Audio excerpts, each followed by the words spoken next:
இந்த டாஸ்மாக் மாதிரியே பல டிபார்ட்மெண்ட்லயும் மறுபடியும் சொல்றேன், கட்சி நிதின்ற பேர்ல அடிச்ச கொள்ளைய ஒண்ணு ஒன்னா கவர்மெண்டோட கஜானாக்குள்ளேயே கொண்டு சேர்த்துக்கிட்டே இருக்கிறாங்க.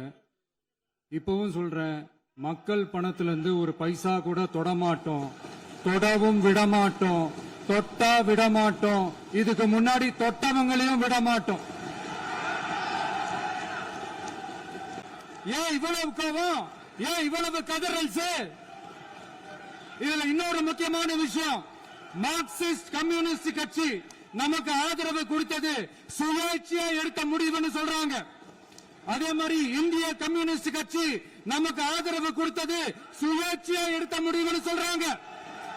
இதுல எங்க இருந்து நாங்க தான் அனுப்பி வச்சோம்னா புரியல, மக்களுக்கு நல்லா புரியும், எல்லாத்தையும் தெளிவா பார்த்துக்கிட்டு இருக்கிறாங்க.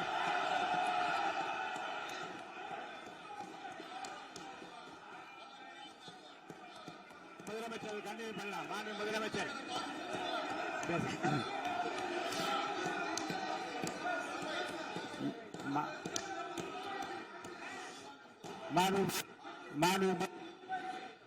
மாண்பு முதலமைச்சர் கண்டினியூ பண்ணலாம். நீ கண்டினியூ பண்ணலாம்.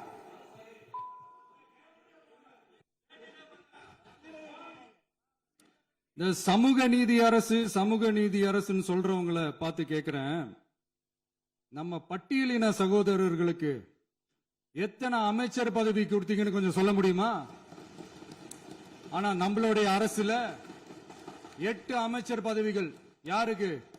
நம்ம பட்டியலின சகோதரர்களுக்கு. எல்லாம் நம்ம அண்ணன், நம்ம தம்பி, நம்ம தங்கச்சிங்க. அண்ணல் அம்பேத்கர் அவர்களுடைய கிட்டத்தட்ட 100 ஆண்டு கால கனவு இப்ப நிறைவேறி இருக்கு. நான் ஏன் கொஞ்சம் சவுண்டா பேசுறேன் அப்படின்னா அவங்களுக்கு கேட்கணும்ன்றதுக்காக தப்பா எடுத்துக்காது.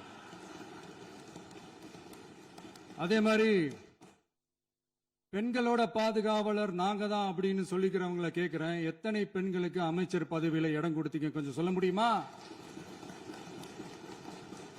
எங்க அரசுல 4 சகோதரிகளுக்கு அமைச்சர் பதவி கொடுத்திருக்கிறோம்.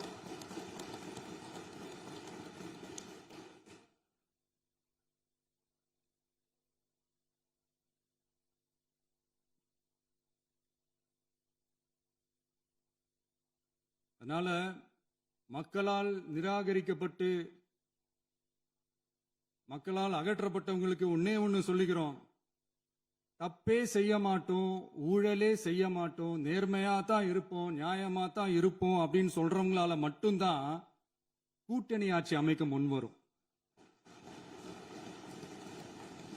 ஆட்சியிலையும் பங்கு, அதிகாரத்திலையும் பங்கு கொடுக்க முன்வரும். ஊழல்லையே ஊறி போனவங்களால இந்த கூட்டணி ஆட்சியோ ஆட்சியிலையும் பங்கு அதிகாரத்திலையும் பங்கு கொடுக்க முன்வராது. மெஜாரிட்டி இருந்தாலும் தரமாட்டாங்க, மெஜாரிட்டி இல்லைனாலும் தரமாட்டாங்க. கேட்டா ரெடிமேடா ஒரு பதில் ஒண்ணு வச்சிருப்பாங்க, கூட்டணி ஆட்சியை மக்கள் விரும்ப மாட்டாங்கன்னு. அதே மக்கள் தான் இப்ப அவங்கள பார்த்து சிரிக்கிறாங்க. நான் பதவி ஏத்த அன்னைக்கு கொஞ்சம் டைம் அவகாசம் கேட்டேன். எதுக்கு கேட்டேன்? நிதி நிலைமைலாம் கொஞ்சம் மோசமா இருக்குது, அதெல்லாம் கொஞ்சம் சரி செஞ்சுக்கிட்டே படிப்படியா கொஞ்சம் கொஞ்சமா நான் கொடுத்த வாக்குறுதிகள்லாம் செயல்படுத்துவேன், அதுக்காக கொஞ்சம் டைம் அவகாசம் கேட்டேன். நான் ஏதோ வேற எதுக்காகவோ வேற யாருக்காகவோ ஏதோ அவகாசம் கேட்ட மாதிரி. அடுத்து இங்க சபையில இல்லாதவங்களை பத்தி பேச வேண்டாம்னு நினைக்கிறேன்.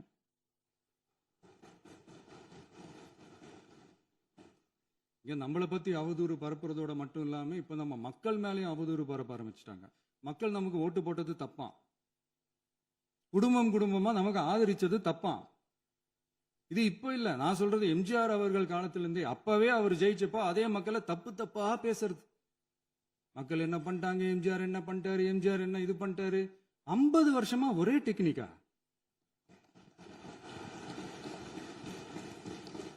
டெக்னாலஜி எல்லாம் மாறி வேற எங்கேயோ போயிட்டு இருக்கு பஸ். இதுல கொஞ்சம் டெக்னிக்காச்சும் கொஞ்சம் மாத்தினா கொஞ்சம் நல்லா இருக்கும். அதனால மக்களுக்கு யூஸ்ஃபுல்லா இருக்கிற மாதிரி இந்த ஆக்கப்பூர்வமான கருத்துக்களோ ஆக்கப்பூர்வமான யோசனைகளோ இருந்தா சொல்லுங்க. அதை வந்து நாங்கள் டெஃபரெண்டாக எடுத்துக்கிறோம். ஆனால் அதை விட்டுட்டு இந்த நக்கல் நையாண்டி சம்பந்தம் இல்லாத பேச்சு இதெல்லாம் பேசிட்டு அப்புறம் வந்து முதல்வர் பதில் சொல்லல, முதல்வருக்கு பதில் சொல்ல தெரியல அப்படின்னா அப்புறம் என்ன சோஃபா மாடல் ஆட்சியா? அது என்னன்னு புரியறதுக்கு எனக்கு ரொம்ப நாள் ஆச்சு. இந்த sofa set, table chair, teapoy, furniture பிசினஸ்லாம் வேற எங்க வெளியில போய் பண்ண சொல்லுங்க. அப்படி அந்த பிசினஸ் தான் பண்ணணும்னா நிறைய பிசினஸ் பண்ற மாதிரி வெளியில போய் பண்ண சொல்லுங்க, இங்க சட்டசபைக்குள்ள வேணாம். அதனால ஆக்கப்பூர்வமான கருத்துக்கள் இருந்தா சொல்லுங்க. டெஃபினட்டா அது சரியா இருந்தா நாங்க ஏத்துக்கிறோம். எனக்கு ஒரு குட்டி கதை ஒன்று ஞாபகம் வருது, சொல்லாமா?